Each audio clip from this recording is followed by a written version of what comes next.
Welcome to the Mighty Rip Podcast, hosted by Dave DeBa. As always, the Mighty Rip Podcast is coming to you live from the super plush Mighty Rip Broadcast Studios in the heart of Silicon Valley. Now, to the host that can't stop ripping on players, coaches, and bad front office management, Dave DeBa. Coming up on the Mighty Rip Pod, we take a look at why Peyton Manning should give up on trying to become a general manager of some scrub National Football League team and essentially just move into the Monday Night Football play-by-play booth. Plus, we will explore why the Rams are not paying Todd Gurley. All of that, and trust me, a whole lot more coming up on the Mighty Rip Pod today. But we begin with Peyton Manning, who really,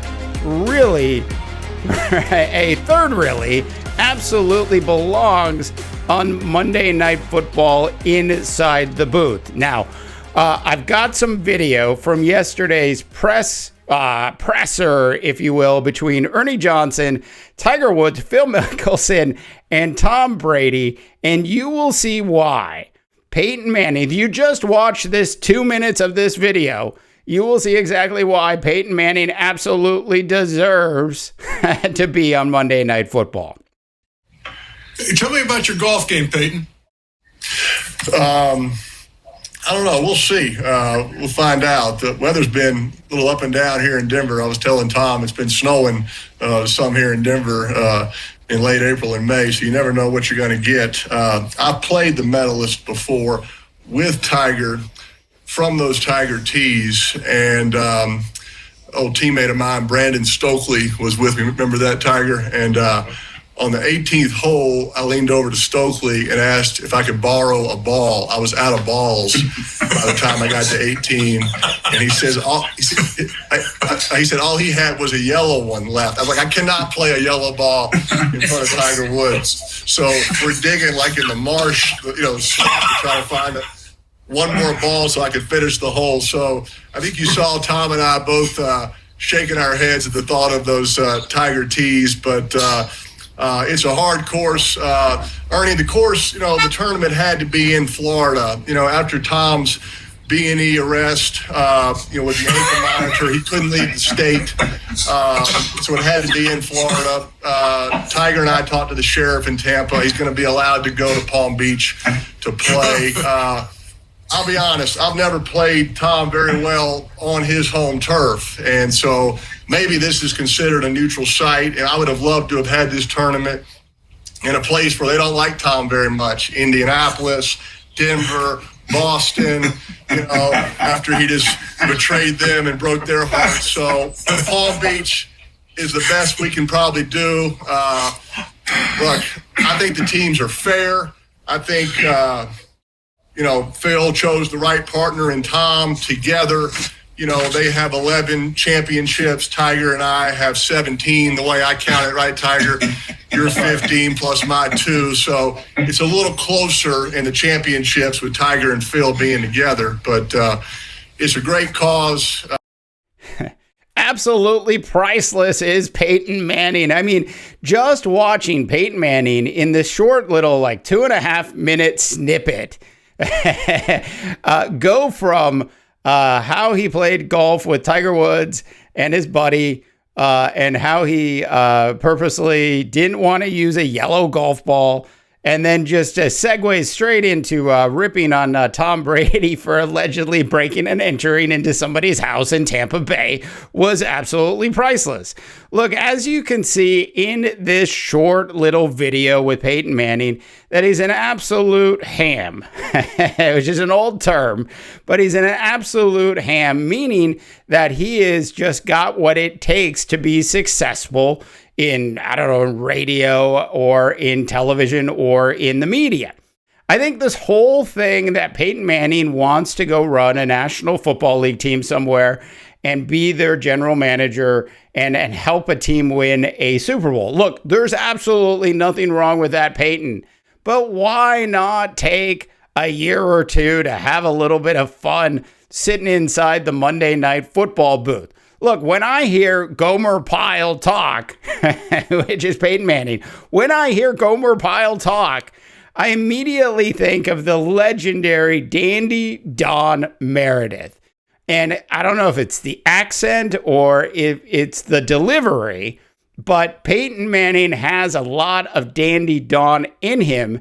And I'm telling ESPN right now, if you offered Peyton Manning $20 million and he said no, try to go to 22 to see what happens. Look, I just think at least for a year or two, especially with all of the things that we're dealing with off the field now as it relates to the coronavirus pandemic, we absolutely need people to have a big sense of humor.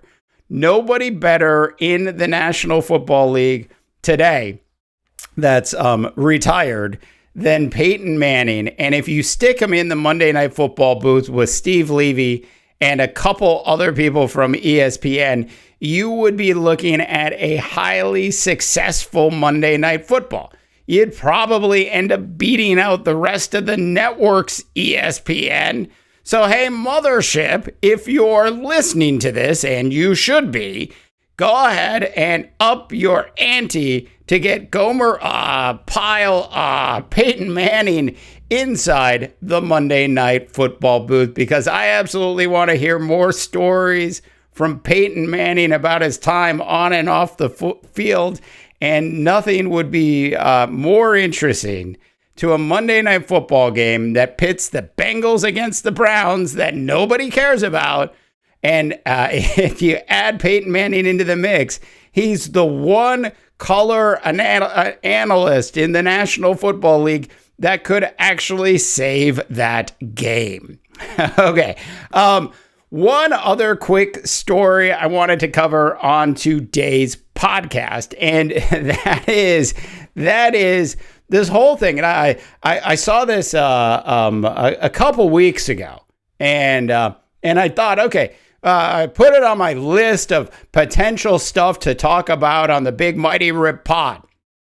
And I thought, well, I'm just going to see how this thing all plays itself out. And this was the Todd Gurley story about getting the Los Angeles Rams to actually pay him what he was due. Now, the Rams, as you all know, went ahead and cut him. Gurley signed a contract literally within like 24 hours with the Atlanta Falcons. The Falcons are going to pay him like $5 million a year. Gurley, at the time, was owed $7.5 million by the Los Angeles Rams. Now, there's a clause in this contract. There's a clause in the contract that's sort of the opposite of Santa. And this clause basically takes about 2.5 of that 7.5 that was owed away from Gurley. Still, the Los Angeles Rams owe Todd Gurley basically $5 million, and they're not paying him. Look, I don't understand what the Rams are doing. So I thought about it. I thought, well, maybe they're out of money. Maybe they've overspent on SoFi Stadium. Is it possible that the Rams are actually out of money at this point? And so I went back and I looked at SoFi Stadium and I said, okay, what was the original cost going to be at SoFi Stadium? Now, it depends when you look at it, but if you look at like the basic time that the stadium was actually greenlit by the National Football League, you are looking at between $1.5 and $2 billion to build SoFi Stadium. Okay, now, do you want to know, like me, where they're at with regards to that basically $2 billion budget as we stand here in 2020 with SoFi Stadium getting ready to open at some point in the next 3 or 4 months? The number that I saw published was just under $5 billion. They basically owe Todd Gurley a penny compared to what they've spent on SoFi Stadium. They've spent literally $5 billion to get that stadium done. Now, to be clear, it's not just on seats. It's infrastructure in and around the stadium, as well as the whole complex that they're building. But $5 billion, and you can't pay Todd Gurley the $5 million that you owe him. I mean, literally that $5 million is, I'm serious, is like a penny compared to what you've spent, Los Angeles Rams, on building SoFi Stadium. Okay. Hey, listen, short podcast today on the Mighty Rip Pod. I want to thank everybody for listening and checking us out. Check out the big website. It's shameless. It's shameless plug time. Check out the big website at mighty.rip. There is a new merch section on the site. There's some really cool stuff. There's this really cool Mighty Rip spaceman who's snowboarding or surfing. You decide, snowboarding or surfing in outer space. So do check that out. Once again, really appreciate everybody tuning in and listening to the Mighty Rip Pod. For the Mighty Rip Pod, I am Dave DeBaugh, reminding you that sometimes players, coaches, and front office folks make horrifically bad decisions. Bill O'Brien. And it's our job as fans to set them straight. Thanks so much for listening to the Mighty Rip Podcast. Make sure to check out Mighty.Rip, where we are covering the latest from the world of sports. This month, we have in-depth coverage of the National Football League Draft, Michael Jordan's return to TV, and the NBA's latest attempts to produce virtual sports.